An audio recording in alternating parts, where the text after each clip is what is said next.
Here we go. We got a 16-19 fourth quarter, 153 on the clock, 2 timeouts, first and 10, ball on the 25. It is on the right hash. We have 11 personnel, which is 1 running back, 1 tight end, with mathematically we'll leave you with 3 wide receivers. Here, going back through the play, we have a 2-by-2 formation with Kelce on a yo-yo motion, which just means he's motioning back to where he was. You're going to see 49ers rush 4, so mathematically that leaves you 7 guys in coverage every time. Here with the 4 DBs going back, this is a telltale that is cover 4.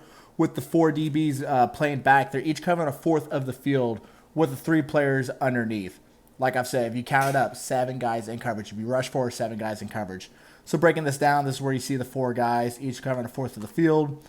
And then here in a second, I'm going to show you that the 3 guys underneath. Now, what Chiefs do great here to beat cover 4 underneath is that you're going to have more guys underneath than they do defenders. So here you got 4 players underneath for their 3. And it's really 5 when you count Pacheco. So from Mahomes' perspective, it's really just thrown to the open guy. From the box, the line, they are always going to slide towards the field in a 5-man protection when it's 2 minutes because you don't have enough time to think. So here, these 3 guys for these 3 guys covering their A, B, and C gap. And on the flip side, it's not technically man-on-man. It would be if it was 6-man pass pro. But here the priorities is their A and B gap. Boom, half slide towards the field. No one's going A gap, so it's B and C. Blocked it up. Here you go, get your quick completion. Now the drive's going. Clock's ticking. Ball's going to be on the right hash. Same personnel, 11, and they're going to be in a 3-by-1 formation. No time to motion. Here, when all the DBs are lined up, they call it birds on a fence. This is a giveaway pre-snap, and it's not always the same post-snap, that it is cover 0. So that means you're going to have 6 rushers for your 5 DBs because 5 players or 5 linemen, 5 eligibles, your quarterback's 1. That gets you to 11. So here, Chiefs should be expecting the 49ers to bring the heat with their linebackers. And right here, we're going to break this down. Birds on a fence.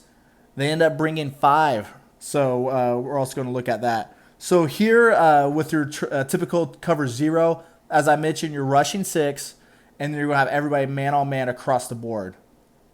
But what we end up getting here in this situation is that Chase Young goes out with Pacheco. So the guy originally supposed to be covering Pacheco, he just sits down in his zone. It's pretty similar to what we saw on the 3rd and 4 from the previous video I had. I recommend watching that one first. So here, linebackers blitz. C-gap's left wide open because Chase Young leaves. And from there, Mahomes gets the first down, and he gets out of bounds. From the box, as I mentioned, in a 5-man protection and hurry up, there's not enough time to think, so we're automatically sliding towards the field. So these 3 guys, for these 3 guys, protecting their A, B, and C gaps. So if you have any twist over here, it's going to be picked up. Now these guys have priorities of A gap and B gap first. If no one comes, it's C and B. So watching this. Boom, right there, sliding towards the field. Chase Young's leaving, so now you got A and B gap. So all of this is picked up perfectly. Mahomes is going to sniff this out. Now, if Chase Young would have came, that's where you have 6 rushers for 5 blockers. It would have worked, and everybody else is man-on-man. The play call would have worked if Chase Young would have rushed. But Mahomes sniffs it out, and he gets out of bounds. Here, next play, clock to stop, so we have time to go in motion. Help us figure out if it's man or zone. So we're going to go 2-by-2 to 3-by-1. From the get-go, you see that there's 2 safeties back with 5 players underneath. What could that be? That is cover 2. So cover 2 with those safeties, they're each covering their half of the field, a bigger chunk compared to each guy covering a fourth. As I mentioned, if you rush 4, mathematically, you have 7 in coverage. So 2 safeties back, 5 guys underneath. So the strength of the defense is guys underneath. The circles I have here is where they call it the cover 2 holes, but you can also manipulate the guys underneath. So as seen, you got your 2 safeties back, covering each half of the field, with your 5 players underneath. Telltale, that is cover 2. But as I mentioned, you can manipulate the defense. So here, typically, they count it from the outside in. So your wide receiver 3 is going to be on a Mike linebacker, which is a mismatch. So here, teams typically have their best player on that. So that's where you see Edelman. Here you're going to see Diggs cooking. But the problem with doing this against the 49ers, CeeDee Lamb versus Fred Warner. Fred Warner is the best guy in coverage. But as I mentioned, you can manipulate the guys underneath with your 3rd eligible kind of being delayed. And that's exactly what the Chiefs do here, where we have Noah Gray, who's in for Kelce on this play. He's chipping. Now, Fred Warner doesn't know if he's going to run a route or if he's just blocking the whole time. So that's where he picks up the number 2 receiver, leaving that wide receiver 3, in this case Noah Gray, leaking late just uncovered. So typically when a guy goes vertical, someone covers that underneath receiver wise, and that just leaves a gap. So it's kind of like a pick your poison. Here the line is not sliding towards the field because Noah Gray is chip blocking. So that's where you got 3 to one side, 3 to the other. It's picked up perfectly. Moving on to the next play, clock's ticking, ball's on left hash in a 3-by-1 formation. Personnel still 11 with no Kelsey. Looks like 49ers D-line can't get lined up in time, and that's where it's just a catch and throw from Mahomes since there's that much space out there. So we're going to look over to see how they lined up. When it comes to the secondary, as we mentioned before, it is birds on a fence. That can give you an early sign that it's cover 0. And what they end up doing here is that, yes, it is cover 0 because there's no safety back. It's man across the board. But Fred Warner, rather than rushing, he's being a QB spy. So watch Fred Warner there in the middle. He's not guarding anybody. He's not rushing. He's just got his eyes on Mahomes, stopping that run so he can't run it outside, can't run inside.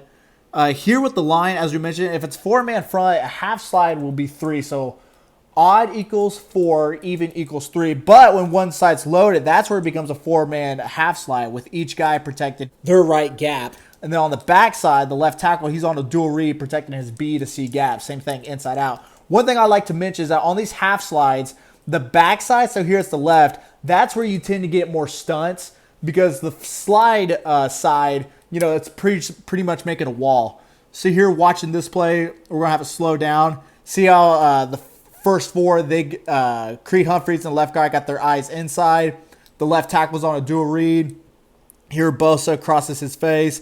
Alec Grady could honestly join in on 99 because that's his A gap. Moving on to the next play. Still a 3-by-1 formation. Clock's ticking, so no time to motion. Just ends up being an incompletion. But pre-snap, that's where you got a single high safety. So if pre and post-snap end up being the same, that's where you can get a cover 3. 3 guys back, 4 guys underneath. Or it could be cover 1 where everyone's manned up, 1 safety back, and then you got a player roaming doing what he wants to. So here we have Fred Warner being the roaming player. So it's cover 1. People call this cover 1 robber. That's just where you have the linebacker playing a hook zone. So when you go back and watch the play, the middle is protected while the guys on the outside are just manned up. But when you don't have time to motion, this is where your formations can tell you if it's man or zone. So here with Gronk, he's on the outside. He has a linebacker go out with him. So if that safety crashes down, it's Gronk one-on-one with a linebacker. So that's a pretty popular play, something to know right there. And there's even more ways to expose formations. So if you have a tight end out there and a cornerback goes with them, that pre-snap can give you a hint that it is a zone. And same thing if you have a running back down there, if he has a DB on him. So going through this formation study in here, that's where it's the cover 1 robber, and Chiefs are attacking the outside because they want to get out of bounds. I knew this play, found this play. Romo brought it up during the game. That has him go up and out. Somebody out here, put a guy in the flat, read high, low. Boom, boom. So we mentioned reading high-low. If it happens to be cover 2 and you got a cloud corner, just a corner covering his hook zone, that's where you can high-low him. So if he plays back, you go underneath. If he plays underneath, you can hit him over the top. So I honestly just looked it up in college football and just ran the play for y'all. So here, if the corner plays back, that's where you throw underneath. Now, if he wants to play up close, that's when you can hit him over the top with that C route.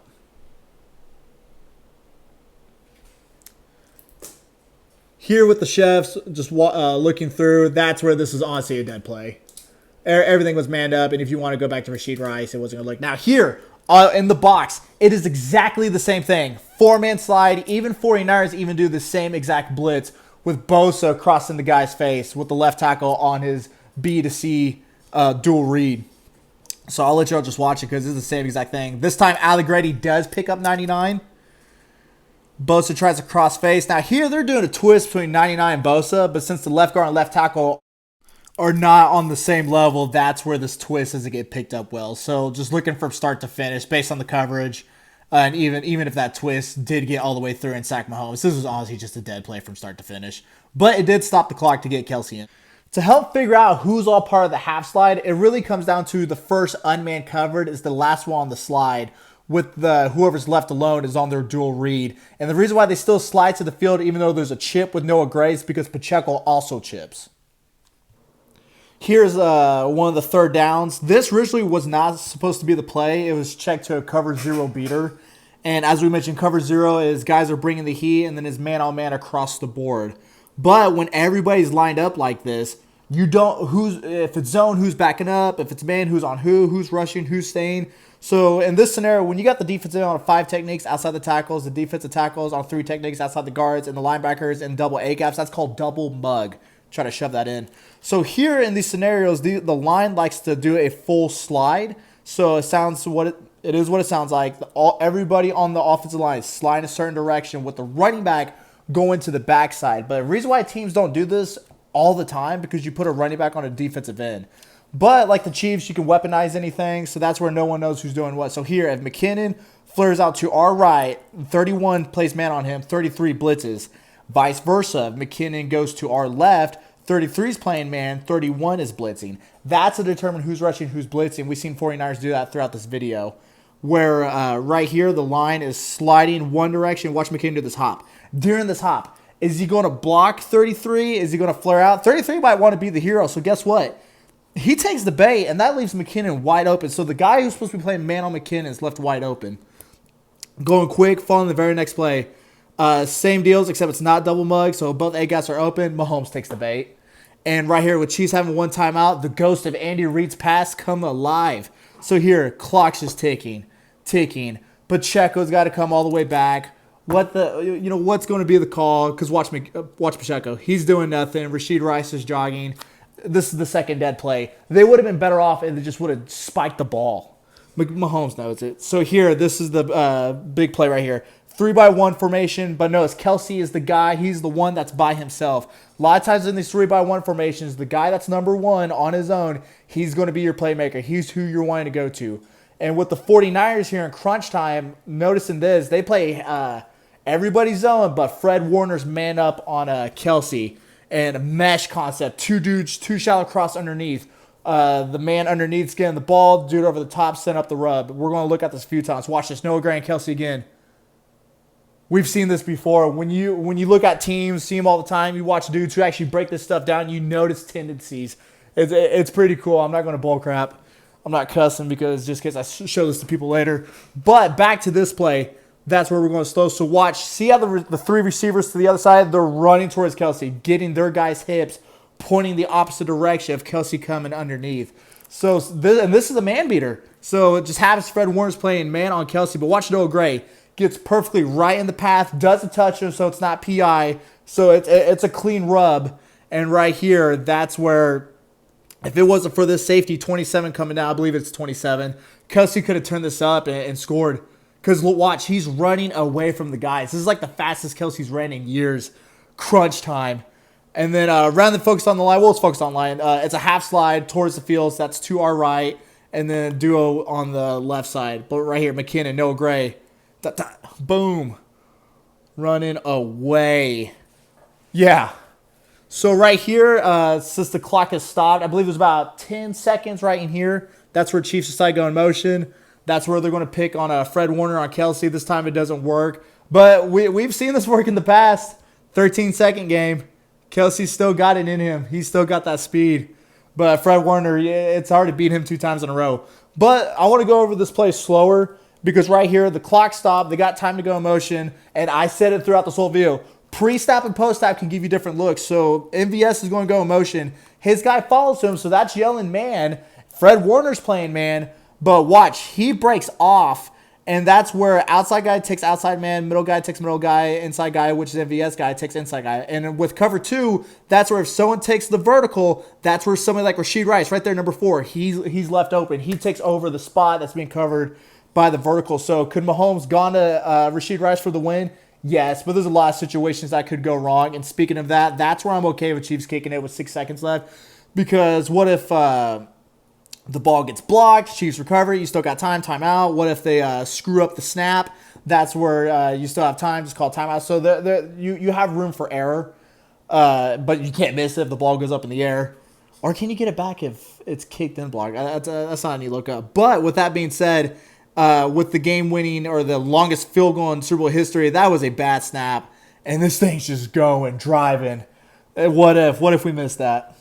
Speaking of what ifs, I did look up the rules. I found this for the CFL, Canadian League, and USA Football, is that if you kick it on first, second, or third, gets blocked, you recover it, You still own the possession of the ball, so you didn't kick it on fourth down. Clock does tick, but I did not find the official NFL one, so I'm assuming that's the same, to be honest. But I got 2 more videos to go. Next one's going to be over that third and goal fell protection of how do you not block Chris Jones. So stay tuned for that, and of course, thanks for watching.